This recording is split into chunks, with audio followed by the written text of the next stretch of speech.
Bonsoir, bienvenue à toutes et à tous. Merci infiniment d'être avec nous. Alors le mois de Ramadan approche et nous vivons actuellement l'ambiance qui le précède, cette atmosphère si particulière où se mélangent spiritualité, sérénité et tradition. Mais soyons honnêtes, à l'heure à laquelle on se parle, les discussions tournent principalement autour des délices et des douceurs de la table de Ramadan. Les traditionnels préparatifs ne sont pas à délaisser, certes, néanmoins, n'oublions pas de préparer dès à présent notre organisme à jeûner pendant tout un mois et on fait ça tout de suite avec vous, Madame Jawan Khadija, vous êtes naturopathe, conseillère en hygiène de vie. Bonsoir Lalla, Ramadan Moubarak, comment ça va? Ça va super bien, j'ai pas beaucoup de choses à préparer moi. Et Ramadan Moubarak pour tout le monde. Alors dites-nous, Madame Jawan Khadija, qu'est-ce qui se passe dans notre corps lorsqu'on jeûne? Est-ce qu'on sait ce qui se passe dans notre corps le premier jour de Ramadan? Les 3-4 premiers jours du Ramadan, ce qui se passe, c'est qu'il y a des migraines, des maux de tête et qui sont la conséquence de toute cette crise, si on peut dire, de nettoyage. C'est du flux de beaucoup de toxines qui se déversent dans la circulation du sang. C'est les addictions aussi au sucre, au café, au thé qui donnent des maux de tête.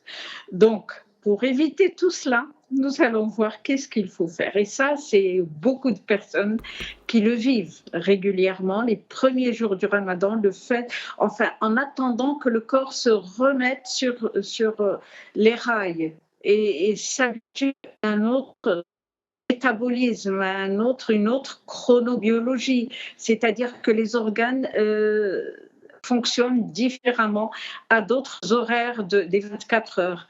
Et ça, c'est très bénéfique, mais on peut éviter les désagréments.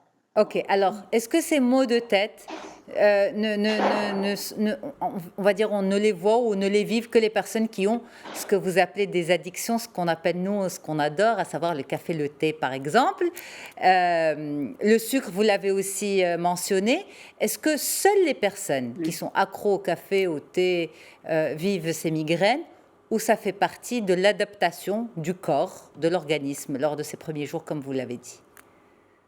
Donc, ça fait partie de l'adaptation et les symptômes sont plus ou moins accentués selon cet état d'être. C'est plus ou moins accentué. Et c'est pour ça que le mois de Shaban, là, les jours qui précèdent, les 30 jours qui précèdent, plus les personnes sont dans la sunna de jeûner régulièrement les lundis, jeudis, les jours avant, le mois entier. Donc, c'est aussi une préparation ou quelques jours. Donc, c'est une préparation au corps pour que pendant ce mois de Ramadan, ces effets soient plus atténués ou n'existent plus, en fait. Carrément. Alors là, on est à, on va dire, plus ou moins une semaine du mois sacré. Pour les accros au thé et au café, qu'est-ce que vous nous proposez? Et je m'inclus dans la question. Moi, ce que je propose, c'est d'arrêter graduellement. Nous avons quelques jours, mais c'est plus on s'y met graduellement, moins on en souffre, quoi. Mais le mois de Ramadan, ce n'est pas pour toutes ces boissons qui sont même excitantes et non pas seulement excitantes, mais déshydratantes. Et comme elles sont souvent aussi accompagnées de sucre, le sucre, il déshydrate dans la journée. Et donc, on se retrouve prenant des choses, des mets ou des boissons le soir qui nous embête un petit peu au niveau des symptômes dans la journée, alors qu'on peut très très bien vivre une journée sans soif et sans faim, la faim. Donc, si on change quelques habitudes le soir et même avant le Ramadan, bien boire pour s'hydrater et passer ce cap de cette semaine avec plus de fruits et légumes riches en eau et des fibres aussi, parce qu'il faut arriver au Ramadan avec le moins de problèmes possible. Dans le transit intestinal, c'est très très important. Prendre des fibres, des légumes, des fruits à fibres, ça, faire attention parce que pendant le Ramadan, plus que les autres mois de l'année, on a besoin d'avoir un transit régulier et d'avoir une digestion régulière parce que pendant les prières, on n'a pas besoin d'avoir une grosse indigestion, sinon ça déconnecte au niveau spirituel. On est plus dans le ressenti du corps et c'est pas Ok. ça le but. Alors, maintenant, ce qui se passe pendant le mois de Ramadan, c'est que les premiers jours, les addicts au café au thé luttent contre justement ce manque et il y a, comme vous l'avez dit, ces migraines. Mais qu'est-ce qui se passe? C'est qu'une fois la rupture du jeûne, dès qu'on a mangé, on se fait son petit café ou son petit thé. Vous, ce que vous nous dites maintenant, c'est diminuer la quantité de café, mais ne pas en prendre pendant le Ramadan carrément? Bon, ça Parce que ce reste qui un se avis de décale, c'est l'heure de naturopathe. la prise. Oui, oui. Moi, je parle de l'avis d'un naturopathe. C'est ça. C'est-à-dire pour passer ce mois dans les meilleures conditions possibles, avec une régénérescence au niveau de l'organisme, au niveau du corps, au niveau de l'esprit aussi, au niveau du mental aussi. Donc, l'être humain est un tout indissociable. Donc, c'est aussi le mois des méditations, de la prière, et plus on est zen, et le café, le thé, ben, n'en déplaise aux accros, mais ça reste que c'est quand même une influence sur le système nerveux dont on peut se passer. Ok. Alors, est-ce que je peux vous demander de vous dissocier quelques instants de la naturopathe que vous êtes et de prendre uniquement la Possible. casquette de la conseillère en Oui. hygiène de vie, d'accord? Pour pouvoir trouver ce juste milieu qui va peut-être pouvoir servir le plus grand nombre. À Bien savoir, sûr. voilà, à savoir cette consommation de thé et de café qui est décalée avec le mois de Ramadan. Comment on peut garder ce petit plaisir, parce que ça reste un petit plaisir, le soir après le ftour, tout en évitant, j'essaie de trouver le compromis en fait, tout en évitant les maux de tête la journée. Donc là, je suis en train de parler à la Yasmine. Et moi, J'ai je bien suis en train de compris. parler à Madame Khadija Jaouane, Oui, la conseillère en hygiène de vie. oui, Entre parenthèses, oui. naturopathe, on met de côté pour quelques instants. D'accord, bien sûr. Alors, dans ce cas-là, bon, prendre un café peut-être plus léger que d'habitude. Donc, alléger son café, plus prendre un café américain qu'un expresso, boire de l'eau. À la suite, ça dilue le café dans donc dans le système digestif et l'impact il est moindre. Donc, et ne pas donc prendre le thé et le café et le prendre le plus tôt possible, juste après le repas peut-être, mais pas suhour. Oui, Donc là, suhour, non. Donc juste avant de rompre le jeûne, c'est non. Parce que sinon, c'est toute la journée qui en prend un petit coup, quoi. Même le thé. Et dans la mesure du possible, sans sucre. mm, Dans la mesure du du possible. possible. Et comment on peut profiter justement de ce mois quand vous dites dans la mesure du possible sans sucre? Comment on peut profiter de ce mois pour enlever des boissons comme le thé, le café, cette composante supplémentaire, à savoir le sucre? Bon, c'est pour ça qu'on dit on a une petite semaine avant, mettre en conscience que c'est pour vivre un mois de Ramadan comme il se doit. Et là, je ne parle plus de naturopathe, mais de conseillère en hygiène de tous les jours. Et là, c'est aussi une façon d'expérimenter. C'est quoi le but de ce Ramadan? Déjà, moi, je suis très contente qu'il y ait ce couvre-feu. Pourquoi? Parce qu'on aura moins d'invités, on serait moins apte à inviter. Le ramadan, c'est un retour à soi. Ce n'est pas pour la maîtresse de maison de passer sa journée en cuisine et la soirée à la vaisselle. Je suis désolée, n'en plaise à d'autres. C'est un mois de recueillement, de retour à soi, de détoxification et d'une parenthèse en fait. Et là, c'est la base même de l'hygiène pendant le ramadan. Donc, tout ce qui peut entraver à cet état d'être devrait être vu sous un autre angle. C'est quoi le but du ramadan? C'est quoi son but? Donc, c'est pourquoi nous jeûnons. Est-ce que c'est pour faire la fête? ça peut se répondre par oui. Est-ce que c'est pour manger tout ce qui n'a pas été mangé en 11 mois? Ça dépend de la personne, juste à ce qu'elle soit honnête avec elle-même et qu'elle se réponde, c'est tout. Mm. Comme on a dit hier, c'était autrement. Bon, le fait de prendre les dates, c'est sucré, ça pallie à l'hypoglycémie que l'on a à la rupture du jeûne. Mais plus on prend de sucre en soirée, plus on a soif dans la journée. Expérimentez les jours qui viennent là. Plus on mange sucré, plus on a soif. Plus on mange raffiné, plus on a faim et on a besoin de fringales. Enfin, on a des fringales et on a besoin de manger plus.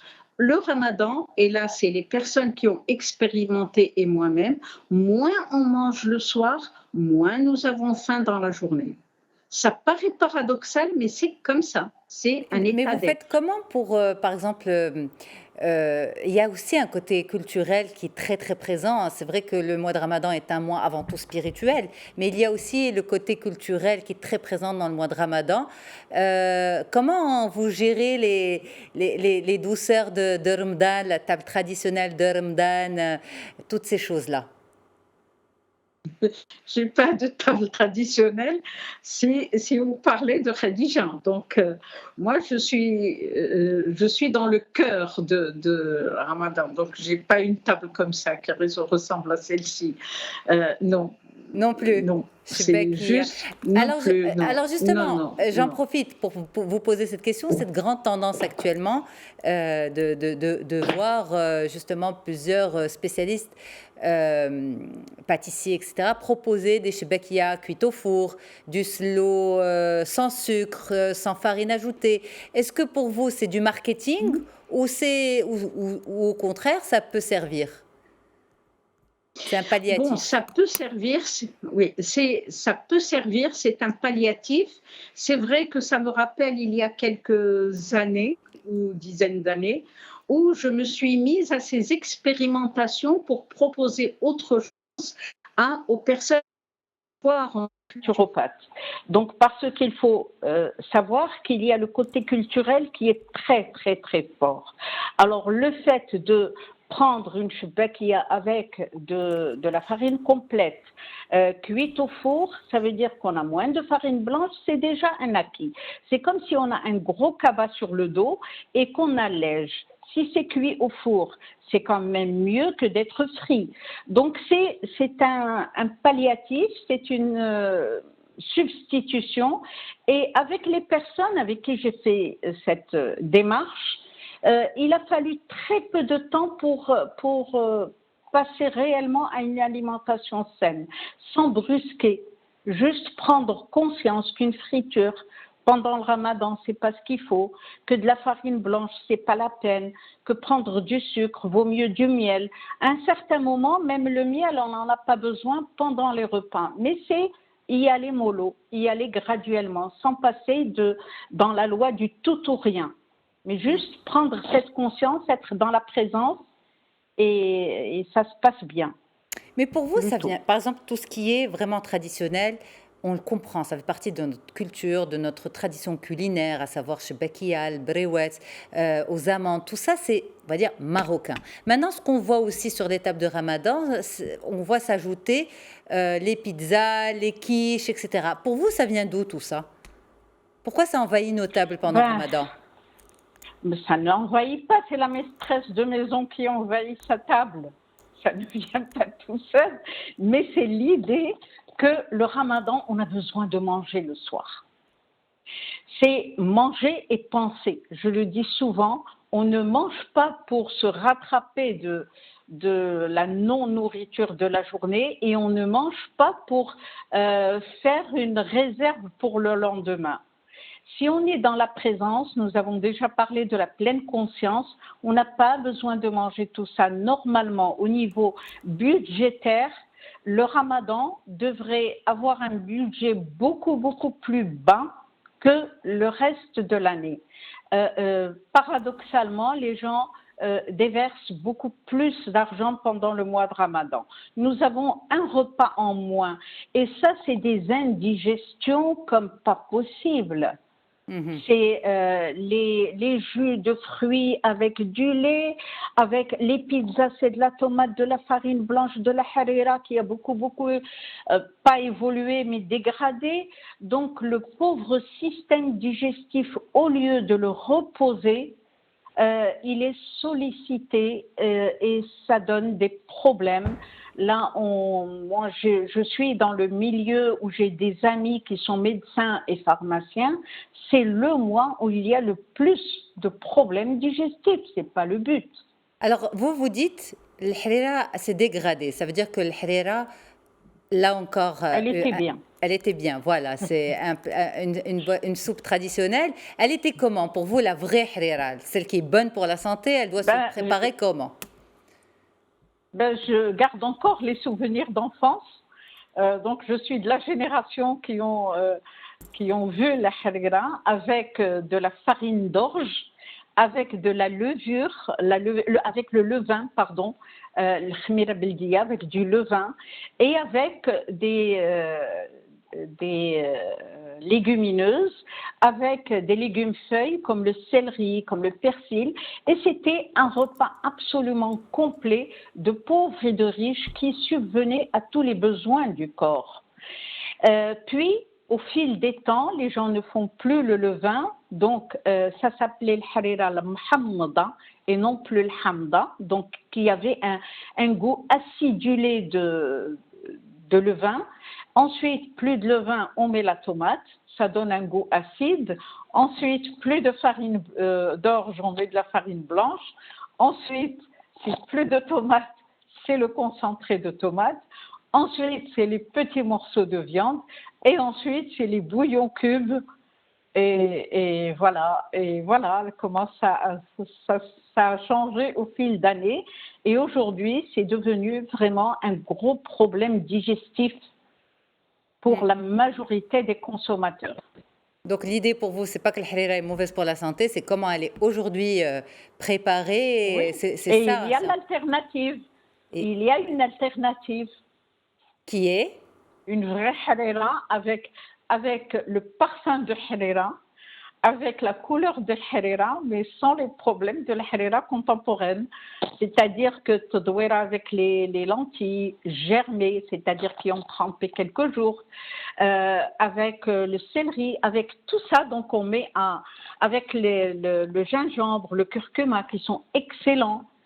Et à côté, au lieu de mettre de la farine et de la tomate, on cuit une soupe épaisse de légumes avec de la pomme de terre pour le liant, avec les légumes rouges, de la carotte, de la courge, et mixé, et on rajoute cette soupe à todouera, et ça fait la couleur de harira, orange, ça fait le parfum de harira, mais il n'y a pas de tomate, il n'y a pas de farine.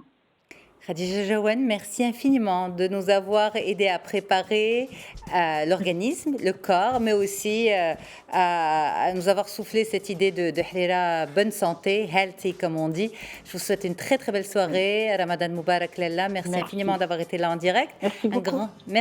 Un grand merci à tout le monde en régie. Et n'oubliez pas d'aller faire un tour du côté de Média Podcast. Nous sommes mercredi. J'ai partagé aujourd'hui un nouvel épisode de mon podcast Histoire de parents où on parle de parentalité avec une influenceuse. Sophia Belkamel me raconte son histoire avec ses deux garçons. Histoire qu'elle partage aussi beaucoup sur les réseaux sociaux. Très très bonne soirée à toutes et à tous. On se donne rendez-vous demain, 15h30 sur Média Radio et 18h30 sur Média TV. Bonne soirée à toutes et à tous.